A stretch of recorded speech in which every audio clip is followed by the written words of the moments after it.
ಆವಾಗ ನಾವು ತುಂಬಾ ಚಿಕ್ಕವರಿದ್ವಿ. ಶಾಲೆಗೆ ರಜೆ ಯಾವಾಗ ಸಿಗುತ್ತೆ ಅಂತ ಕಾಯ್ತಾ ಇದ್ವಿ.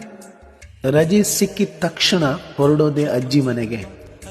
ಅಲ್ಲಿ ಸಿಗೋ ನಮ್ಮ ಸ್ನೇಹಿತರು, ತೋಡಲ್ಲಿ ಹಿಡಿಯೋ ಮೀನು, ಮನೆಯ ಪಕ್ಕದ ಕೆರೆಯಲ್ಲಿ ಸುಸ್ತಾಗುವಷ್ಟು ಈಜಿದ್ದು, ಸೈಕಲ್ ಟೈರ್ ಓಡಿಸಿದ ಆ ನೆನಪು, ಅಜ್ಜಿ ಮಾಡೋ ತರೇವಾರಿ ಅಡುಗೆಗಳು, ಹೀಗೆ ಒಂದು ಕಂಪ್ಲೀಟ್ ಪ್ಯಾಕೇಜ್ ಆಗಿತ್ತು ನಮ್ಮ ಬಾಲ್ಯದ ದಿನಗಳು.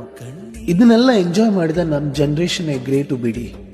ಈ summer camp, skill development, speaking class ಅಂತ ತಲೆ ಕೆಡಿಸ್ಕೊಂಡವರು ನಾವಲ್ಲ. ನಮಗೆ ಅಜ್ಜಿ ಮನೆಯೇ ಸ್ಕಿಲ್ ಡೆವಲಪ್ಮೆಂಟ್ ಯೂನಿವರ್ಸಿಟಿ ಆಗಿತ್ತು. ನಮ್ಮ ಫ್ರೆಂಡ್ಸ್ಗಳೇ ನಮಗೆ ಪ್ರೊಫೆಸರ್ಗಳು.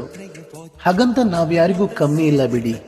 ಮೊಬೈಲ್ನಲ್ಲೇ ಮುಳುಗಿರುವ ಇಂದಿನ ಮಕ್ಕಳ ಬಾಲ್ಯದ ದಿನಗಳಿಗಿಂತ ನಮ್ಮ ಅಂದಿನ ದಿನಗಳು ಅತ್ಯಂತ ಸುಂದರವಾಗಿತ್ತು ಅಂತ ಎದೆ ತಟ್ಕೊಂಡು ಎಲ್ಲಿ ಬೇಕಾದ್ರೂ ಹೇಳಬಲ್ಲೆವು ನಾವು. ಕಮೆಂಟ್ ಬಾಕ್ಸ್ ನಿಮ್ಗೋಸ್ಕರನೇ ಇದೆ. ನಿಮ್ಮ ಅಜ್ಜಿ ಮನೆಯ ಬಾಲ್ಯದ ಸ್ನೇಹಿತರನ್ನ ಮೆನ್ಷನ್ ಮಾಡಿ, ಹಾಗೆ ಫಾಲೋ ಮಾಡೋದನ್ನ ಮರಿಬೇಡಿ. ಏನೋ ಒಂದು ತೊರೆದ ಹಾಗೆ, ಯಾವುದೋ ಒಂದು ಪಡೆದ ಹಾಗೆ, ಅಮ್ಮನ ಮಡಿಲ ಅಪ್ಪಿದ ಹಾಗೆ ಕಣ್ಣಂಚ